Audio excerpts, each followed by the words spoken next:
नमस्कार आरजेडीए डॉटिंग चैनल को आपको स्वागत।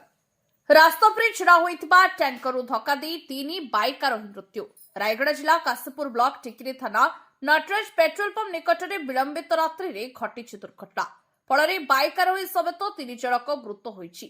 सेथिमध्यरु दुई जन नाबालक रहिछन्ति।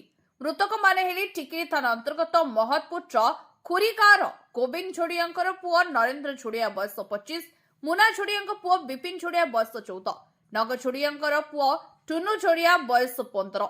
सेमाने कौनसी कारणरू टिकिरी पटु गोरखपुर आड़कू आसुवा बेले छिड़ा होइथिबा टैंकर रु धक्का देबा फल गुरुतर आहत होइथिबा बेले टिकिरी पुलिस गुरुतर आहत उद्धार करी एम्बुलेंस जोगे उसापड़ा स्थित उत्कल हॉस्पिटल रे भर्ती करथिले।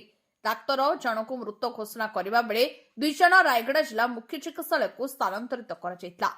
सेतिमध्यरु चिकित्साधीन अवस्था दुई जनक मृत्यु घटिछि। स्थानीय लोके क्षतिपूरण दाबी रास्ता अवरोध करछन्ति। टिकिरी पुलिस परिस्थिति उपरे नजर रखिछि।